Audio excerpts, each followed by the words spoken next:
हिमाल स्टिल प्रस्तुत गर्दछ कार्यक्रम तमसुमा ज्योतिर्गमय।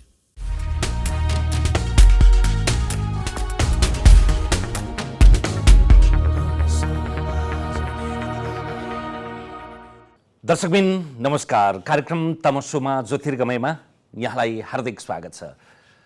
आजको श्रृङ्खलामा हामीसँग हुनुहुन्छ राजनीतिज्ञ देवेन्द्र नेपाली। विशेष गरी उहाँसँग नेपालको भूराजनैतिक अवस्थिति, अन्तर्राष्ट्रिय राजनैतिक परिवेश, हामीले अवलम्बन गरिरहेको राजनैतिक पद्धति र प्रणाली, त्यसका सुन्दर र आलोच्य पक्ष, त्यसमा सुधार गर्नुपर्ने पक्ष लगायत परिवर्तित विश्व व्यवस्था कस्तो ठाउँमा आइपुगेको छ, यो विषयमा चर्चा गर्छौँ। स्वागत छ देवेन्द्रजी, स्वागत छ। धन्यवाद। सबभन्दा सुरुमा यो अन्तर्राष्ट्रिय राजनैतिक परिवेश, तपाईसँग 3.5 वर्ष अगाडि कुराकानी गर्दा जति बेला अमेरिकामा राष्ट्रपति डोनाल्ड ट्रम्प थिए, त्यहाँ बाइडेन आए, यता अरू कुरा धेरै परिवर्तन भएको छैन। भारतमा पनि मोदी नै छन्, चीनमा सी नै छन्, रुसमा भ्लादिमिर पुटिन नै छन्। धेरै ठुलो आनको तान अरू आयाममा चाहिँ परिवर्तन भएको छैन। तर के परिवर्तन भएको छ अन्तर्राष्ट्रिय राजनीतिक परिवेशमा? होइन, यो व्यक्तिको प्रश्न भन्दा पनि जुन हिजोको स्थिति थियो, चीन, अमेरिका, सोभियत रसियाको व्यक्ति त्यही हुँदा हुँदै पनि त्यो परिवेशमा जुन आमूल परिवर्तन भएछ, त्यसले विश्व राजनीतिमा ठुलो असर पारिरहेछ। कस्तो? हिजो त्यही म भन्दैछु, हिजो कुनै पनि हालतमा अमेरिकालाई विश्वको नम्बर 1 नै बनाइराख्नु पर्छ। त्यसकारणले चीन घेर एसियाका देशहरू र चीनलाई युद्ध गरौँ, दुश्मन बनाऊ भन्ने पश्चिममा जुन रणनीति थियो, त्यो रणनीतिमा आमूल परिवर्तन भएछ। विश्व अहिले 2टा ध्रुवमा विभाजित त्यस बेलादेखि नै म भन्दैछु। एउटा 21वीं शताब्दीमा एसिया प्रथम हुन्छ, कुनै तागतले रोक्न सक्दैन। एसियाको मार्केट, जनसङ्ख्या, र मेटेरियल, यहाँको सभ्यता, यहाँको दर्शन, यहाँको संस्कृति, यो जुन उच्चतम बिन्दुमा पुगिसकेका थियो, मानिसको सोचको र विकासको उच्चतम बिन्दु, वेद भन्नुहोस्, उपनिषद भन्नुहोस्, कन्फ्युसियसको थट भन्नुहोस्, लाओत्सेको थट भन्नुहोस्, बुद्धको थट भन्नुहोस्, वाल्मिकीको रामायण भन्नुहोस्, या वेदव्यासको महाभारत भन्नुहोस्, त्यो अवस्थामा एसिया 21वीं शताब्दीमा पुनः पुग्दैछ। 18वीं 19वीं शताब्दी एसियालाई पश्चिमाहरूले कलोनी बनाउने युग थियो। 20वीं शताब्दी राष्ट्रिय स्वतन्त्रताको आन्दोलनको युग थियो। एसियाका मुलुकहरू स्वतन्त्र भए, भारत, चीन सबै। र अब 21वीं शताब्दी यो जनसङ्ख्या, र मेटेरियल, मार्केट, बौद्धिकता, टेक्नोलोजी त तपाईँलाई मैले सुरुदेखि भनेको छु, त्यो त ट्रान्सफर भइरहन्छ। यस कारणले गर्दाखेरिमा एसिया नम्बर 1 हुँदैछ। यो कसैले रोक्न सक्दैन। प्रश्न यति मात्रै छ, अरू शक्ति राष्ट्रहरूसँग यसलाई ध्वस्त पारौँ, नम्बर 1 हुन नदिउँ भन्ने रणनीतिमा जाने हो कि योसँग मिलेर यसलाई पनि सुधार्दै आफू पनि सुध्रिँदै मिलेर जाने हो, साझेदार बन्ने। Competition with love, it is a technical language, और डिस्ट्रोय विथ हेट्रेड, विध्वंस गरिदिने घृणाको साथमा या प्रेमको साथमा प्रतिस्पर्धा गर्ने। यो पश्चिमका धेरै ठुल्ठुला मानिसहरू फ्रांसका भूतपूर्व प्रधानमंत्री, अमेरिका का भूतपूर्व विदेश मंत्री, जसले माओ त्से-तुङको बेलामा निक्सन माओ त्से-तुङको नेगोसिएसन गरेका थिए, हेनरी किसिंगर, उनीहरू लागि परेका छन् र विजय भएको छ।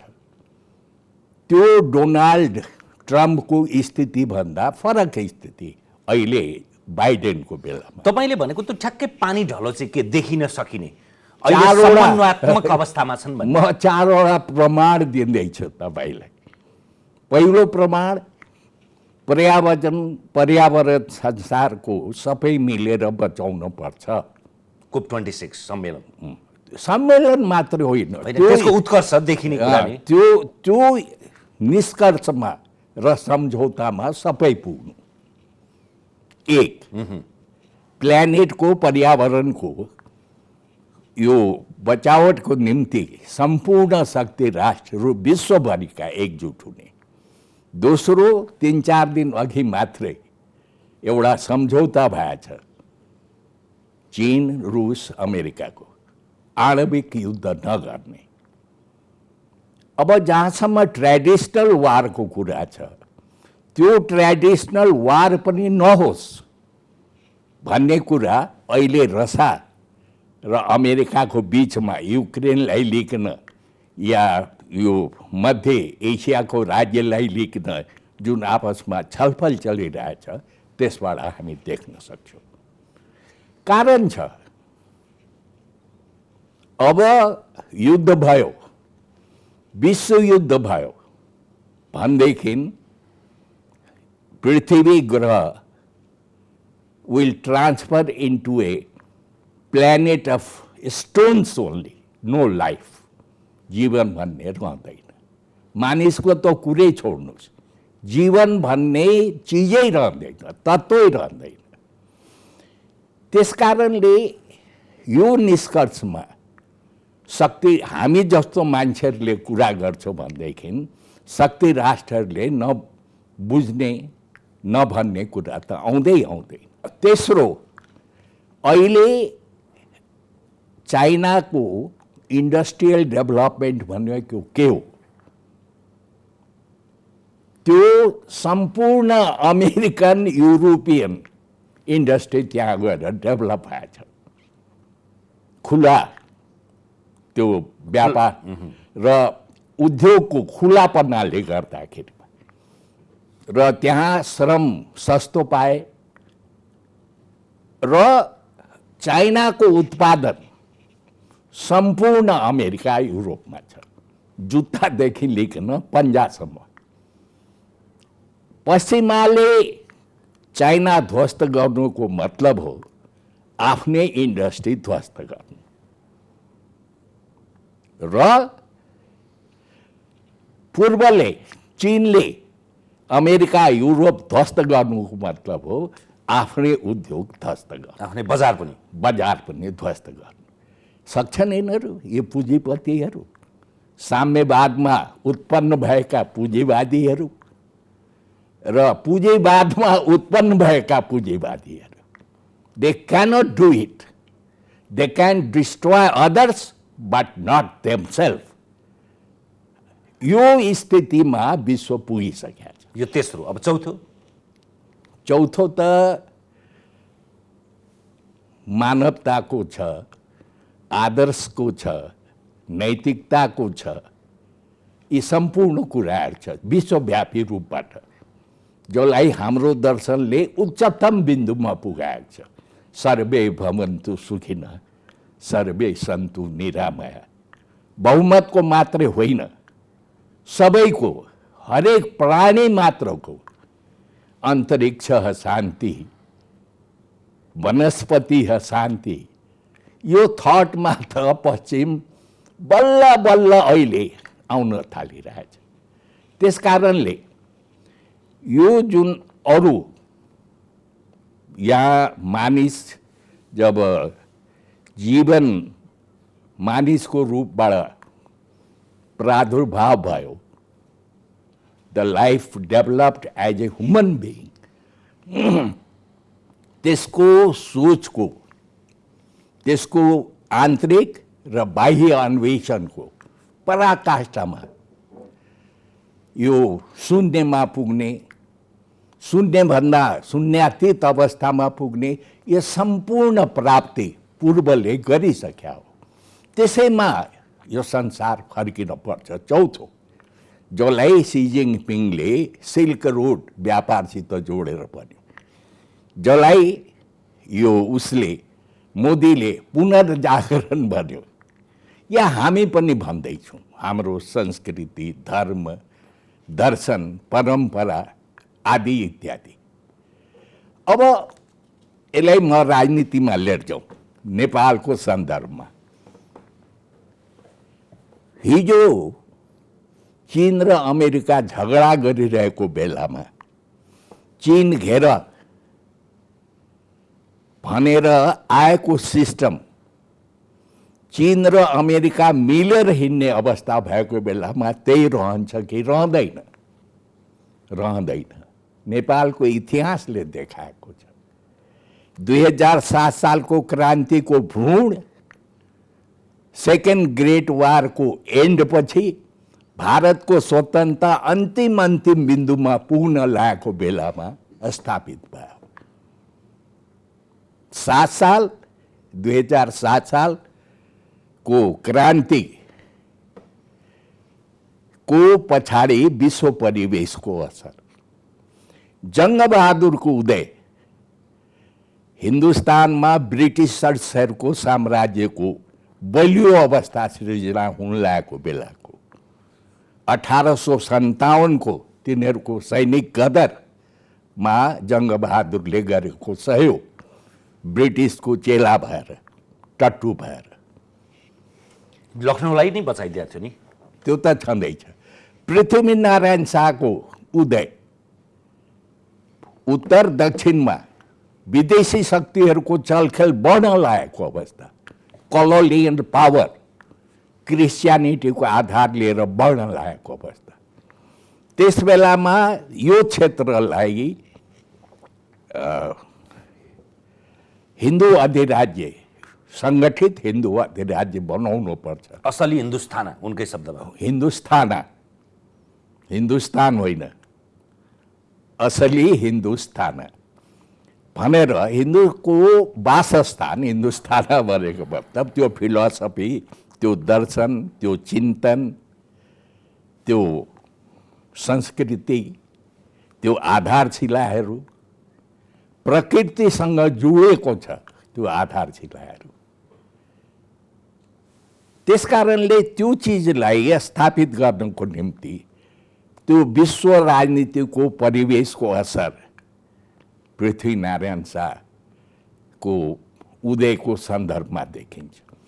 त्यसकारणले यो अहिलेको मात्र होइन, महाभारत कालमा यलम्बर यहाँबाट गएर युद्ध गर्दाखेरिमा उसलाई हराउन सक्ने तागत कसैसित छैन भनेर स्वयं कृष्णले छल गरेर उसलाई वध गर्नु पर्यो, जसको टाउकोले सम्पूर्ण महाभारतको युद्ध हेऱ्यो र त्यो अहिले हामीहरू चाहिँ आफ्नो वायु सेवा निगमको उसमा लोगोको रूपमा प्रयोग गर्छौँ।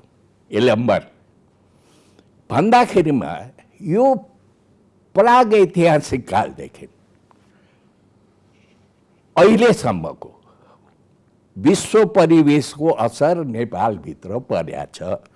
त मेरो पहिलो प्रश्न जुन सुरुदेखि भन्दैछु, अहिलेको अवस्थामा यो आएको जुन अवैधानिक, अनैतिक, अराजनीतिक तरिकाले विश्व राजनीतिको गुटी बनेर आएको संविधान, भारत चीन झगडा गरिरहेको बेलाको, अमेरिका चीन झगडा गरिरहेको बेलाको, भारत चीन अमेरिका रुस मिल्न लागेको बेलामा यही परिवेश रहन्छ? रहँदैन, रहँदैन।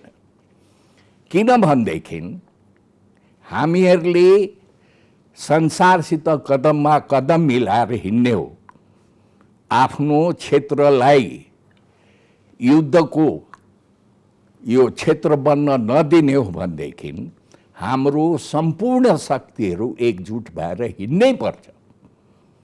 यहाँको आधुनिक शक्ति राजनीतिक दलको उत्पत्ति नै 18th सेन्चुरीमा भयो। आधुनिक शक्ति राजनीतिक दल, त्यसपछि यो परम्परागत शक्ति संवैधानिक राजतन्त्र, धार्मिक स्थिति धर्म सर्वोपरि छ भनेर मान्यता दिएर पहिचानको रूपबाट नेपाललाई एकीकरण गर्ने हिन्दू धर्मले गर्यो। थारू, पहाड, तराई हिन्दू धर्मले एकीकरण गरेछ। जनकको मैथिलको जनकको चाहिँ पूजा पहाडले गर्छ, बुद्धको तराईको बुद्धको पूजा पहाडले गर्छ, हिन्दू धर्मको पूजा पहाडले गर्छ, त्यहाँको पूजा तराईले गर्छ। यो एकीकरणको आधार भएको छ, पहिचान र एकीकरण। त्यसकारणले यो सम्पूर्ण शक्ति एकजुट भएपछि, निषेधको राजनीति अन्त्य भएपछि हाम्रो नेपालको इतिहासले देखाएको छ। राजा महेन्द्रले आधुनिक शक्तिलाई निषेध गरिदिए। राजनीतिक दलले हुँदैन, बदमास हो, भ्रष्ट हो, फटा हो भनेर।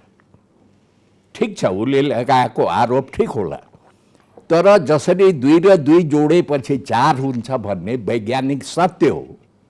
एउटा 2 अर्थात् आधुनिक शक्ति जत्तिकै खिया लागेको किन नहोस्, त्यो 2 र परम्परागत शक्ति 2 सँग जुटेपछि 4 हुन्छ भन्ने जुन थ्योरी छ, यो खिया लागेको छ, यो डुङडुङ गनाउँछ। त्यसकारणले यसलाई म जोडेर हिँड्दिनँ भन्ने बित्तिकै 2 र 2 जोडेर 4 हुने अवस्थै रहँदैन, शक्तिको सृजनै हुँदैन। यो थ्योरेटिकल साइन्टिफिक ट्रुथ हो। राजा महेन्द्रले आरोप लगायो, उसको व्यक्तिगत आकांक्षा होला, जे होला त्यो पछि कुरा हो, त्यसलाई अलग व्याख्या गरौँ। तर 2 र 2 जोडेर 4 हुने अवस्थाबाट त वञ्चित गर्यो नेपाललाई। विद्रोहको अन्त्य भएन, राजनीतिक दललाई बन्देज गरेर उन्नति प्रगति जे जस्तो भए होस्, विद्रोहको त अन्त्य भएन। 30 वर्षभन्दा बढी पञ्चायत चलेन। निर्दलीय पञ्चायती व्यवस्था, राजनीतिक दलमाथि बन्देज। यो व्यवस्था कस्तो आयो भनेदेखि राजनीतिक दल मात्रै रहने, बाँकी सारा बन्देज। परम्परागत शक्ति बन्देज गर, त्यो पुरातन हो, डुङ नाएको छ। धर्म बन्देज गर, हुँदैन। राज्यको धर्म हुँदैन, अर्थात् राज्य विधर्मी साबित गर्ने। राज्यको धर्म हुँदैन भनेको मतलब राज्य भने त विधर्मी हो, अर्थात् जे पाप गरे पनि हुन्छ, त्यो होइन। त्यसकारणले अहिले परम्परा र आधुनिकताले परम्परालाई निषेध गरेको हुनाले 2+2 को त्यो थ्योरी जुन 4 हुन्छ आफैले कमजोर गरायो। त्यसकारणले विद्रोह अन्त्य भएको छैन। समाज विशृङ्खल छ। भ्रष्टाचार बढेको कारणै त्यही हो, अंकुश भएन। अहिलेको राजनीतिक दलका नेताहरूलाई कसले अंकुश लगाउने? मान्छे कसैले सेना गुहार छ, कसैले राजा गुहार छ, राजा आऊ देश बचाऊ, सेना आऊ देश बचाऊ। गुहारेर मात्रै हुने होइन। अर्थात् स्थिति के छ भनेदेखि आम मानिसले अनुभव गरिसक्यो, हाम्रो समाज विशृङ्खल भइसक्यो, यो नरहन सक्ने अवस्थामा पुगिसक्यो, विदेशीहरूको खेलको अखाडा भएछ।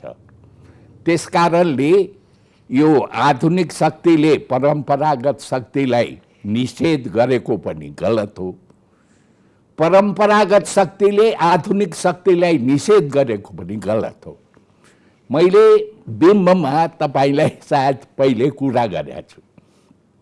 हाम्रो मुलुकमा पहाडमा डोको बोकेर हिँड्छन्, मोबाइलमा कुरा गर्छन्। तराईमा बैलगाडामा हिँड्छन्, मोबाइलमा कुरा गर्छन्। अब महेन्द्रले के गर्यो? आधुनिक शक्ति मोबाइल बात खाली बैलगाडा र डोकोले विकास गर्छ, सम्भव भएन, विद्रोह अन्त्य भएन। त्यसै गरेर अहिले के गर्यो भनेदेखि मोबाइलले मात्रै विकास गर्छु, यो नेपालको त्यो स्थितिलाई हामी ध्यान राख्दैनौँ। बैलगाडावाद, डोकोवाद, 2+2 को जुन थ्योरीलाई मैले खालि बिम्बमा भनेको, यसरी पनि चल्दैन। यो विद्रोहको अन्त्य भएन। परम्परा, धार्मिक शक्ति को सहयोग नभएर सम्पूर्ण समाज अगाडि बढ्नै सक्दैन।